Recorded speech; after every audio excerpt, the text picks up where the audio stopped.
This video is sponsored by Squarespace.com. It's an all-in-one website where you can get anything done, bucko. Now clean your room. Supreme victory! What's going on, guys? Derek Blackman here. Now I want to tell you about how Jennette McCurdy has a crush on Jordan Peterson. And this isn't clickbait. I wouldn't do that to you guys. So for those of you that don't know, Jennette McCurdy played a character called Sam on the show iCarly. Now, I kind of missed that wave. I was a huge fan of Drake and Josh. And iCarly was just a little bit past my Nickelodeon time, you know, even though I still watch SpongeBob all the time. But I kind of missed the wave. Like, even with that latest boxing match that just happened between KSI and Logan Paul, there was like a meme showing up, like a boxing match, like, oh, it's like this. And I'm like, I don't understand it. I hate when I don't understand memes. Memes. But I did catch a few episodes of iCarly, and I always thought that, hey, this Sam character's kind of funny, whatever. So now fast forward all the way to like 2012 or something. I'm pretty sure it was 2012, back when I moved to California again for living in Arizona for a little while. And I was on Instagram, that was like a new thing, and I'm pretty sure this is where I saw her. But I'm pretty sure I saw Jennette McCurdy in this sexy dress. And I was like, oh, she's grown up. How you doing?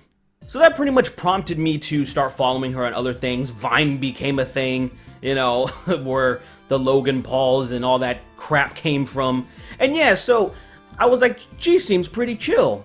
And then one of the things I thought was like, alright, at one point she dated a basketball player. And I thought, alright, so she does like black dudes. Very cool. There's another thing that we can just check off, so there is hope for me to maybe one day meet up with her and maybe possibly take her out on a date. Now, at one point I almost got to meet her, but I'm going to save that for later in the video. Right now I'm going to tell you how I know she has a crush on Jordan Peterson. So I still follow Jennette McCurdy on Instagram, and not too long ago she made a post, a 3-part post, talking about how she has a crush on Jordan Peterson. I am having a little bit of a tough time here synthesizing these two pieces of myself, because on the one hand I'm like flagship feminist, read Jezebel every day, I've attended all the women's marches, I've worn the shirts, the future is female. On the other hand, I have a crush on Jordan B. Peterson. Now you're probably thinking one or two things. Ew, gross, she's a hardcore feminist, a flagship as she says, reads Jezebel all the time, the future is female, you know, ew, this is disgusting, like I don't want anything to do with her. Or you're probably thinking this is very tongue-in-cheek, you know, everything that she's kind of rattling off seems a little silly, like it doesn't seem like she's all super passionate about it, and like a, you know, a feminazi is like people like to call it. So I think that she's kind of joking, but at the same time, she says she has a crush on Jordan B. Peterson, and it gets interesting in the next video. Now, I'm not sure exactly where my crush originated. I thought about it a lot because I'm just trying to make sense of that, or as Jordan would say, sort myself out. But I thought like maybe it came from his use of hair gel, because nobody's really using hair gel anymore, but he's not afraid of it. He applies it generously, and he's pulling it off. So as it's going, it seems like very tongue-in-cheek still. Like you still may not be convinced that like, oh, I think it's just BS, man. I don't think she really likes him, but notice what she starts rattling off. She starts name-dropping things that's like, Could it be how he broke down Pinocchio? I hadn't watched Pinocchio in like 10 years, probably 15.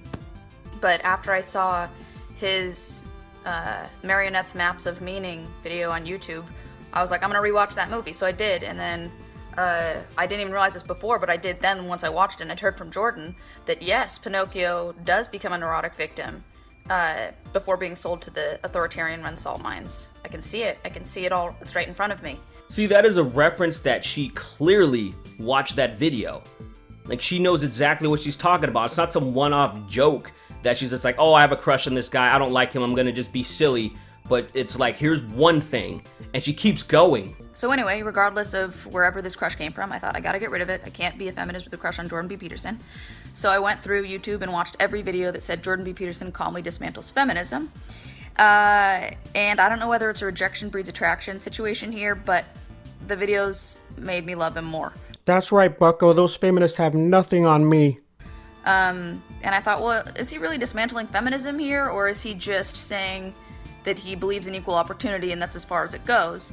And then I was like, well, do I want equal opportunity, or do I just kind of want a leg up in this world? See, this is really interesting, the way that she's phrasing everything, the way that she's talking. It's almost like she's directing this to her audience, and I'm sure that most of her audience have no idea who Jordan Peterson is. So it might even be a thing like, hey, check this out. Check out Jordan Peterson, and maybe he doesn't hate women. Maybe he's just an equal opportunist. Maybe he's trying to talk about equal opportunity, and maybe she doesn't want equal opportunity. Maybe she wants a leg up in the world because that's where feminism has gone. Like, I don't think she would say anything like this if she didn't recognize that there's a lot of women out there that have fought the good fight, that have fought for equality, and equality of opportunity is here.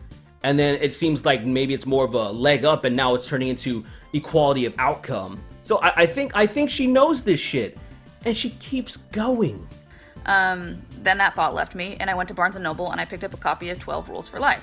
Came home, read the first chapter, cleaned my room immediately. Room looks amazing now, room is spotless. See, that's one of those things where she might be screwing with us. I'm not 100% sure about that. I don't know if she actually owns 12 Rules for Life. And I also think she missed a huge opportunity to talk about lobsters and such. Let me move on to another debate that's been very controversial for you.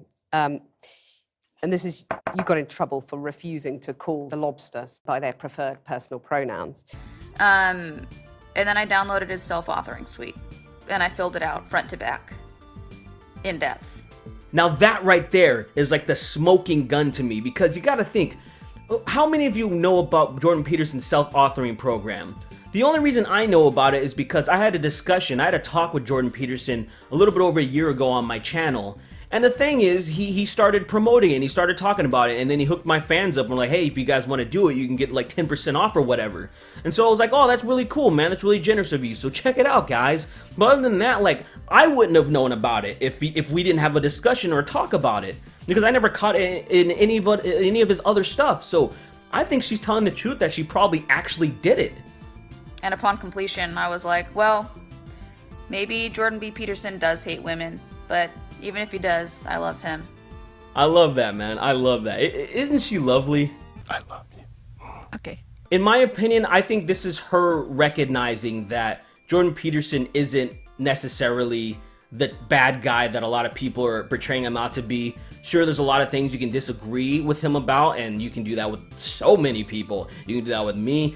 It never ends. But the thing is, it seems like she probably values some of his work, and then she probably actually genuinely has a crush on him because things that she mentioned, especially the hair gel thing and the lighting and stuff, like she's noticing the little changes here and there, like the details. Like she actually knows about this stuff. So to me, it's like, would you really go that far just to making like a little tongue-in-cheek joke on Instagram that people are gonna forget about? Obviously, I didn't forget about it because, you know, I respect Jordan Peterson, and I obviously have a crush on Jennette McCurdy, so I'm like, well, what's going on here, man? Well, this is, no, we're supposed to be together, Jennette. Don't pay any attention to Jordan Peterson.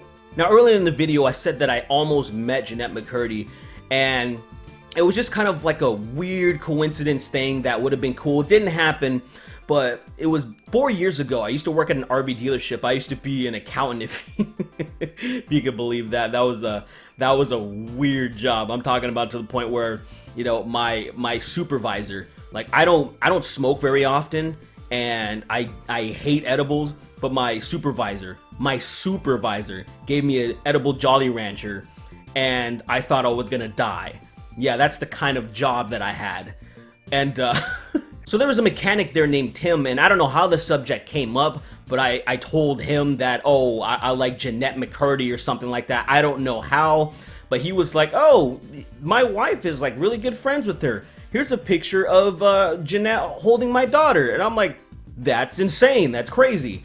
And then he was like, hey, you know, why don't I invite you over for dinner sometime, and I'll invite her, and you guys can all chop it up. It'll be a good time. And I'm like, that's kind of weird.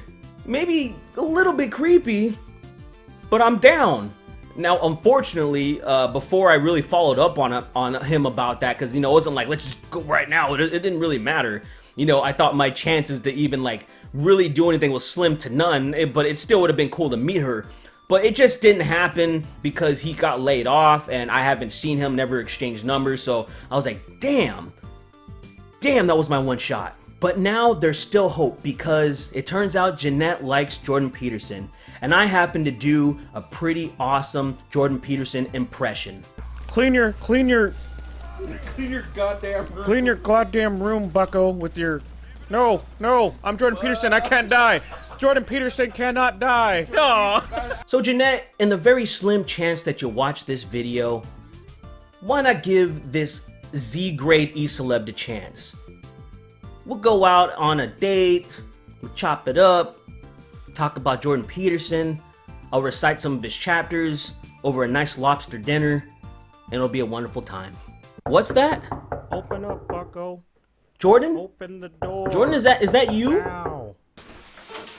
Hey, bucko, you need to sort yourself out. And what better way to sort yourself out than by going to squarespace.com? It is the all-in-one website that has everything you need. Superior organization. You need a domain, you got it. You already have a domain, you can transfer it onto here, you got it. You want to build a website from scratch, you got it. They have beautiful templates, and if you want an online store for that sweet, sweet merch, you got it. Everything you need, bucko. So I know you're going to check it out, and if you want to make a purchase, you can use squarespace.com/someblackguy for 10% off. Everything you need is there, baby. Squarespace.com. Now clean your room! Hey guys, thanks for watching this video. If you liked it, hit the like button, share it, just do all the good things. And I just want to give a big shout out to my mega sexy patrons. You guys are the absolute best. You guys are keeping me afloat. If you guys want to help support the channel, all the information is in the link in the description below. I love you guys to death. Thank you so much. And Jennette, how you doing? How you doing?